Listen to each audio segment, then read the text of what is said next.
I married my cousin and didn't know until the honeymoon. They say love finds you when you least expect it, but no one ever tells you what to do when love finds you, and then rips the ground from beneath your feet. I met her, Emma, at a friend's wedding I almost didn't attend. It was one of those events where I only knew one person, and I nearly skipped it altogether. But something told me to go. Maybe fate. Maybe coincidence. Maybe a mistake. She wore a green dress and a careless smile. Her laugh lit up the room like someone had flipped a switch in a dim hallway. I remember thinking, she doesn't belong here. She belongs in a story. We talked that night until the sky turned silver. There was something hauntingly familiar about her, but I couldn't place it. It felt like déjà vu, like I'd dreamed her before. Looking back now, maybe I had, just not like this. Emma and I fell in love the way the tide swallows the shore, slowly at first, then all at once. Our lives twisted around each other like vines reaching toward the sun. We traveled together, cooked together, cried at movies together. I knew her favorite childhood song. She knew how I liked my coffee. It was the kind of connection people search for all their lives. And when I proposed, under an old oak tree where she first told me she loved me, I thought I had found the ending to my story. I had no idea it was only the beginning of the most painful chapter. Our wedding was small, intimate, beautiful. Her mom cried during the vows. My dad gave an awkward but heartfelt toast. Everything was perfect.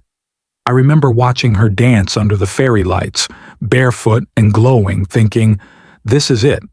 This is what forever looks like. We left for our honeymoon the next day, a quiet cabin in the Smoky Mountains. Just the two of us.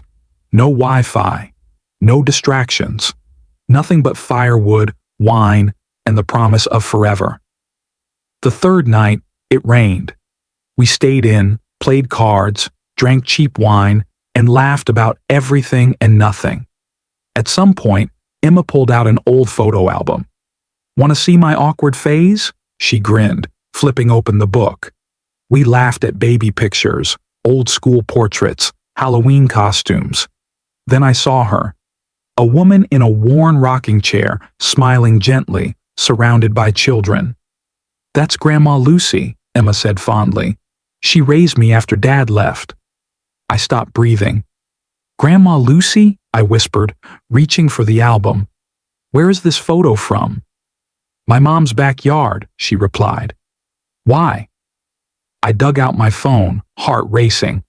I'd seen that woman before, not just in a photo, but in every family gathering of my childhood. I found an old family picture in my gallery. There she was, same smile, same chair, same garden. Emma leaned closer. "Why do you have a picture of my grandma?" But I already knew. It couldn't be. It shouldn't be. But it was. We stared at each other in silence as the rain tapped rhythmically against the windows. I could feel the walls of our world closing in. "No," she said, barely audible. "No, no, no."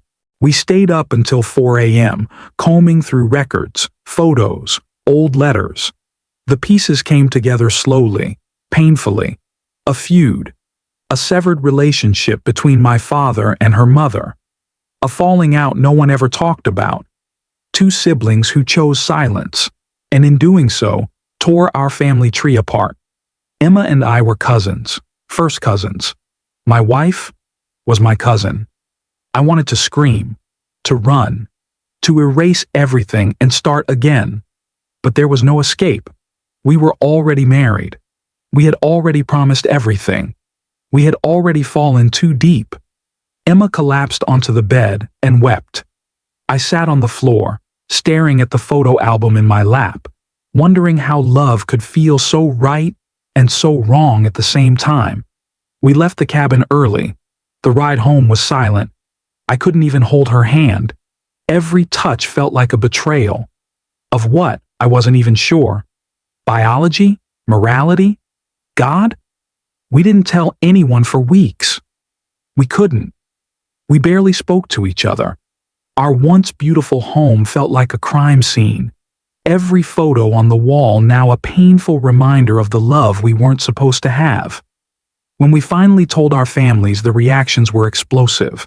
My father's face turned pale. Emma's mother screamed and stormed out of the room. Someone dropped a wine glass. No one hugged us. No one knew what to say. The worst part? They knew. They had known for years about each other's children, about us. But after decades of silence and bitterness, they let the gap grow wider. No one thought the bridge would ever be crossed. No one thought we'd ever meet. But we did. And we fell in love. We saw a therapist. Then another. One told us to annul the marriage. Another said we needed time. But no one had answers. No one knew what we should do.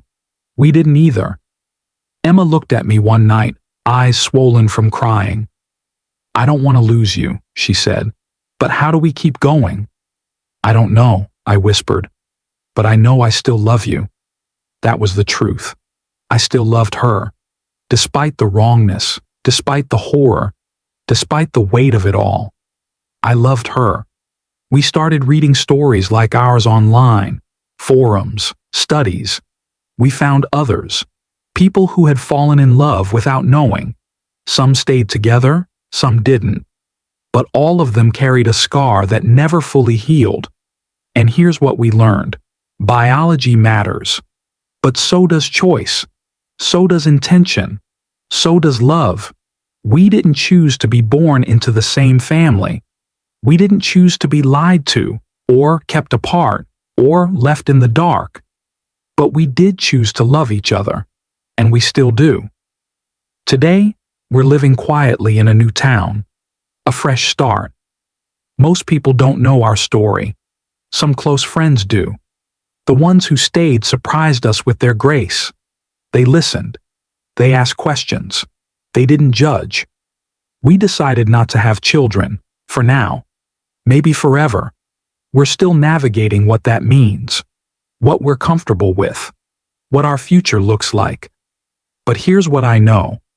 Every morning, I wake up next to someone who knows my soul, who makes me laugh when I want to disappear, who carries the same scar I do, and holds my hand through the pain.